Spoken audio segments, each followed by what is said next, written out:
we're gonna have the presentation from Alex.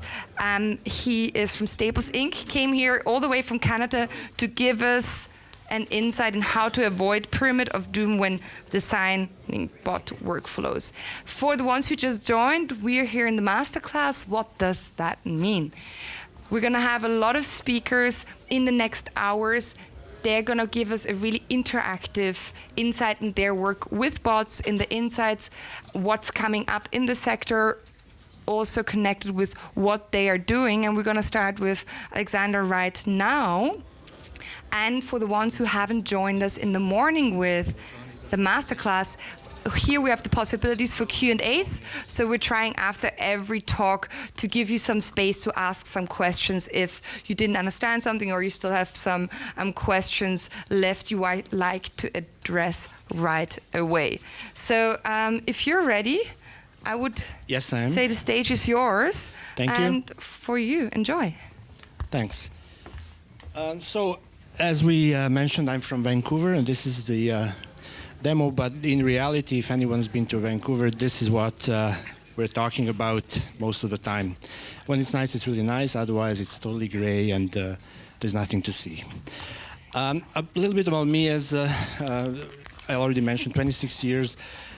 My job is divided in three halves, 50% engineering, 50% process, and 50% business analysis. And I really like purity in programming, basically no side effects. If anyone here is a programmer, probably know what I'm talking about. I dislike self-serve. I'll talk a little bit more about that later.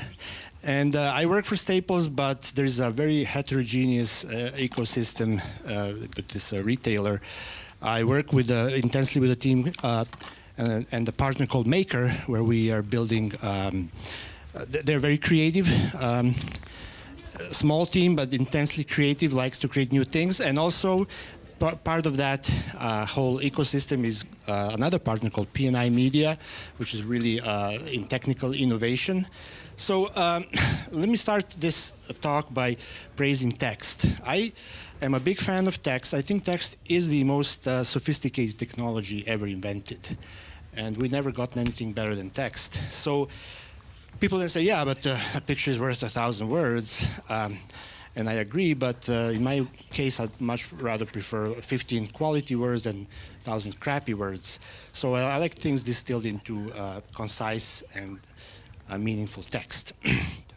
Because our entire civilization, culture, society, basically based on word, which stems from, ancient Greek logos. And this stands for many of these synonyms. Basically boils down to the principle of order and knowledge. And bottom line, logic. So we're big on logic, especially we who are building software. Logic is the cornerstone of our practice.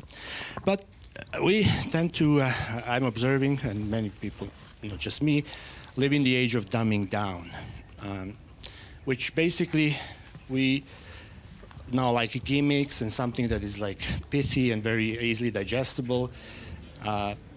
In a New York minute, we like to degrade words into emojis. We also now are very fond of the TLDR. Everybody's any text longer than a few sentences, everybody's so apologetic and say, oh, TLDR, I'm going to summarize this, digest it for you. So we're not big on really processing text anymore. And I don't know if you guys have ever seen the movie Idiocracy. This year is the 10th anniversary. And I was reading the interview with the maker of Idiocracy, and they were praising him for predicting certain things. And he says, no, I'm really bad at that because I'm 490 years off in my prophecy. Also, we have the so-called California English, which is a big problem for us bot builders, where it's very difficult to figure out what does this message mean. If somebody says, no, yeah, no, etc. Is it yes, no, definitely, or maybe, etc. These are big, real problems that we are facing. Okay, let's now, after this short intro, talk a little bit about bots. So, in my experience working with building bots, there are two families. We can roughly split them into two families. One is what I call concierge bots, and conveniently Vienna. Another one is a butler bot. So what is the difference? What are the distinguishing features? The concierge bot would be a bot we build that is loyal to the corporation. It is a representative of the corporation or a business, and its loyalty lies with the business. On the other hand, a butler bot is loyal to the individual. It's like in the real world, in real life, when we, if somebody has enough money to hire a butler, then this person is totally dedicated to serving the master, the person in whose employ the butler is. And it now gets focused on learning about the owner's habits, detecting recurring behavioral patterns. The butler gets trained to respect the owner's preferences. And if it's a bot, then it stars in many Hollywood movies, and of course needs heavy-duty artificial intelligence, because it's not an easy challenge to understand what the human owner, the behavior, and the various foibles and quirks in the master's behavior. On the other hand, concierge bot is focused on learning about corporate goals and consistent customer service, as well as detecting all kinds of business opportunities such as upsell, cross-sell, etc. Also, very importantly, the concierge bot sets the tone of the conversation. So we can put it another way, saying that a concierge bot establishes the conversation protocol, which is a very important distinction. I'll explain a bit later. It doesn't really need beefy artificial intelligence at this point, although it wouldn't hurt, but it's nice to have something that is not so challenging. Because a concierge bot is typically responsible for conducting a conversation with a narrow focus. Let me give you an example. A medical receptionist. And I need to apologize, I was really doing my best to find male medical receptionist. There's no such image. I don't know why. But basically, the keep calm and let medical reception handle it. This is a concierge, we might say. So what is a typical experience? Just let's quickly go through it so that we understand what is the concierge bot responsible for. So first of all, when we approach a medical receptionist, we see that the tone of conversation is set by the reception. We can try and change it, but it won't help. The conversational protocol now enters the scene, where the receptionist is trained to propose and establish some kind of a protocol. So it's not like a banter or chit-chat. And it's doing it by asking pertinent questions, such as your name, your medical insurance, phone number, date of birth, etc. Who is your doctor? It's a very narrow conversation. The receptionist is impervious to any attempts to spark up irrelevant conversation. We may start talking about the movie we've seen, but they were like, no, we are busy here. We don't have time to talk about all these, irrelevant topics. And if really whoever is the visitor to the receptionist's desk, if they refuse to comply, then eventually they may be asked to leave, because they have, it's a place of business, they have a business to conduct, and it's important to keep things moving. So that's, in a nutshell, would be an experience with a real-life concierge. So if we are to now build a chatbot to kind of replicate that kind of experience, we would need rudimentary natural language processing of some kind, because it is a self-serve model. And I'll explain a little bit about what I mean by self-serve. So when we look at all the advancements that we are now using in technology, high tech, etc., this brought us the age of self-serve, where basically, instead of instead of having human cashiers, we now use self-serve checkouts. everybody's probably, I don't know, probably in Vienna this is not the case, but in North America, there's many of these places where you can do a self-checkout after you do your shopping. So the consumers get kind of duped into doing all the legwork, but we still pay the full price. Not like it's half the price. Okay, I'll do the heavy lifting and check my groceries, etc. So the bottom line is that only businesses benefit from this self-serve model, even though it's been sold to us as huge benefit and huge advantage of using technology. But at the end of the day, if you look at who is the real beneficiary, it's the business. So we look at the concierge bots, which I am building, as being the next step in the evolution of high-tech self-serve paradigm. It's just yet another way of us to serve ourselves using technology. So what would be the difference now, probably you're thinking in your head, between a self-serve and a full-serve bot? If you're using a self-serve bot, it's similar to explaining a problem to a toddler. So we have to be really patient and try and keep the conversation on the topic, because a toddler will be rambling. But if we're using a full-serve bot, it would be similar to explaining a problem to a mathematician. So right there, it's a completely different game. Not only is the mathematician way more capable of solving our problems, but it also requires us to be able to articulate them better. So for those of you who are into programming, you could probably notice that self-serve and full-serve dichotomy is similar to the imperative functional programming dichotomy. Oh, I have a typo here. Sorry, I'll fix that. Now, let's talk about challenges. Even we talked that we need a rudimentary natural language processing, NLP, but even that is a huge challenge. It's not something that we can easily solve. I'll just give you one snapshot from the Google recently launched Google Assistant, where somebody says, send me weather daily at 7:15, and the Google gives you the dictionary definition of what weather means and says, would you really like this every day? And the guy's like, no. So right there it breaks, even though it's a very, very narrow context. So all kinds of tricky situations, right?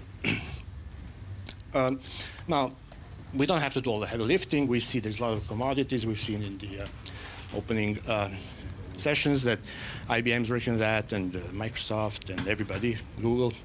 And we also have neural networks, which is another really interesting technology, to help us with processing text, natural language.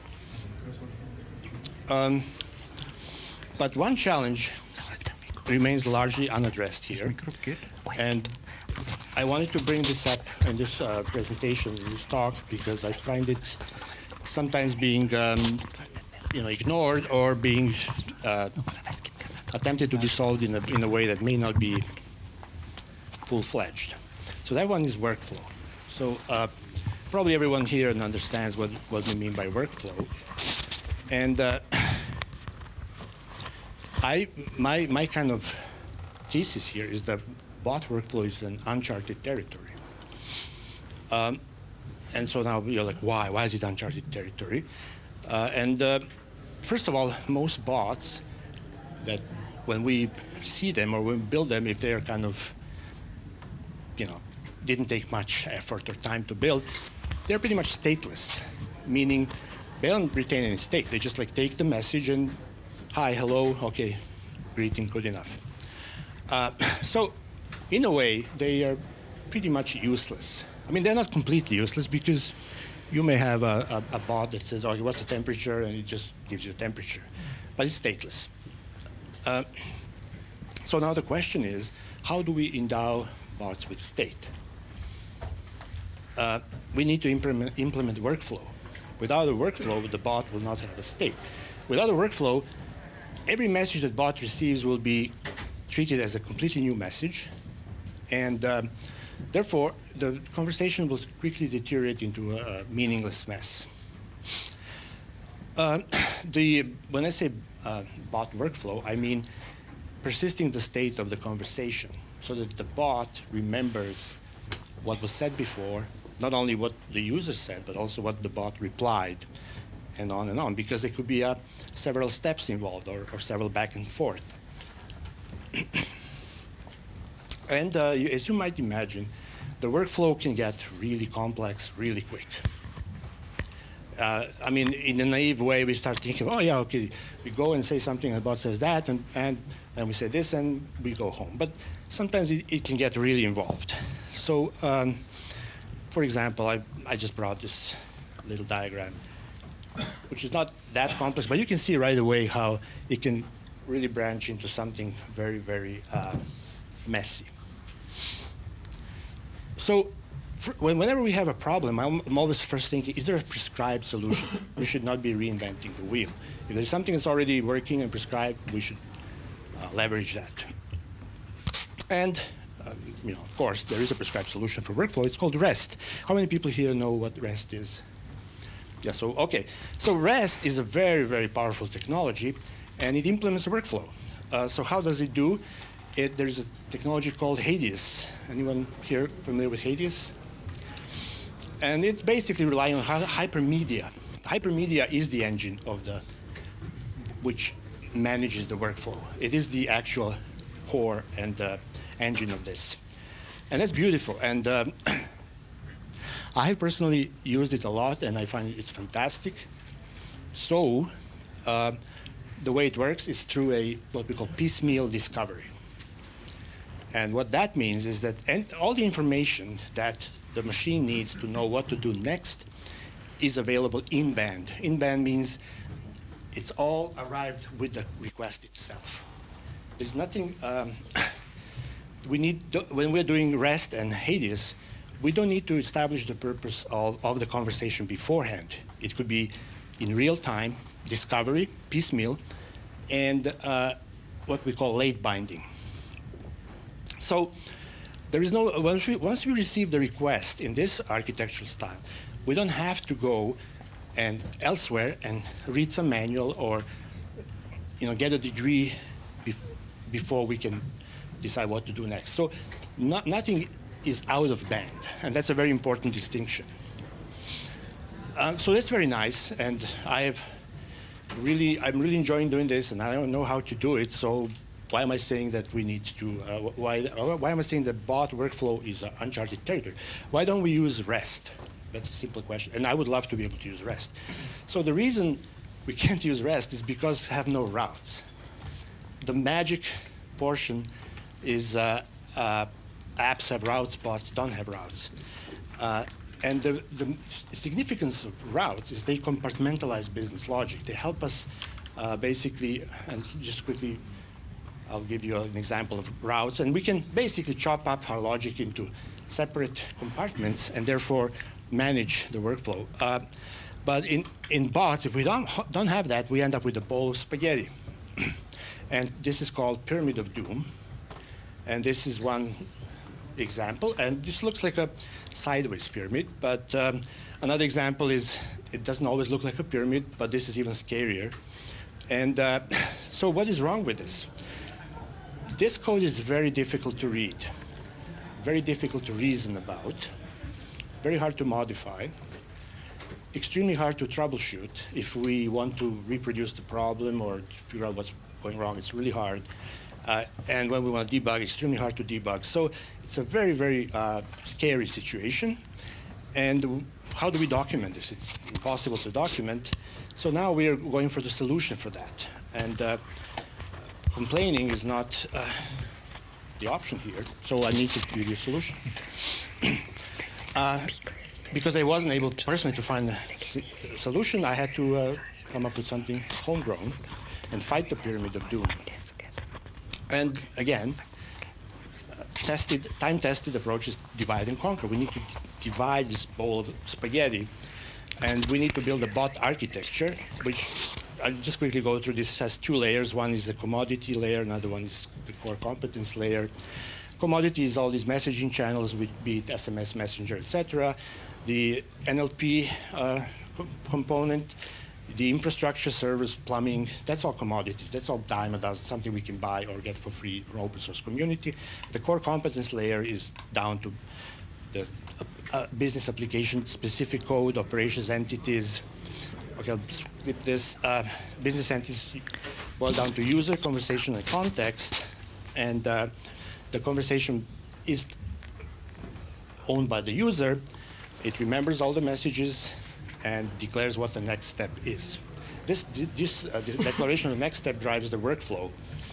It's determined by the business logic, and let's look at how it's implemented. This is using, if we were to use this in imperative way, we would be building pyramid of doom with a lot of if-else switch cases, statements, nested deeply, problematic. So we need to use declarative approach. And so let me quickly show you how to implement. We compartmentalize, divide and conquer, and build similar to REST, similar to the way Hatiers implements next step. I'll show you just quickly some gory details because we're running out of time. So basically, we have a component, for example, where we process the menu selection and then declare in it the next step called take item selection. Now, that one is being implemented in the way that it will check for some validity, and then we'll do the next step to be take item quantity, and so on. So you can see how these declarations are kind of propagating down the chain. And to execute this workflow, we need an entry, because with bot, every message comes in the same entry spot, and dispatch method. I don't have time to now dissect this method, but definitely we'll put the presentation online, and you can read how this thing is implemented, since we're running out of time. So I'm going to quickly wrap up. We have this Bots for Business publication where we are discussing these things in depth if you are interested in joining or reading. Basically, we are talking about, in my mind, Web 3.0, which is the semantic web, which is capable of dealing with human language, providing services to people through chatting. And I don't know if we have time for questions. Okay, we can push in one, if it's a quick question. But first, a big round of applause for you. Thank you for the great insight and making it all the way from Vancouver, Canada, to share your insights with us. And is there one short question? Is there a question? Okay, quickly, let's answer this one. Do you think that functional programming would be a method to solve this problem? Absolutely was the answer. Why? Yes, why? Because the problem with bots is also QA. We don't have good QA. Like bots are software, and when I look at many bots on the market today, the way they're built hastily and they have so many side effects, something changes, it stops to work, it could be terribly buggy. With functional programming, we are really making headway and ensuring some quality, because my concern is that bots, the way they're built today, are very flaky and can easily deteriorate or go through a digital rot. And what used to work stops working, and difficult to add new skills and features. So I think definitely functional programming is the way to go, even more so than with the traditional apps. Thank you. Okay, thanks for answering, and thanks for the insight. You're going to be around, I guess, not flying back to Canada right away. No,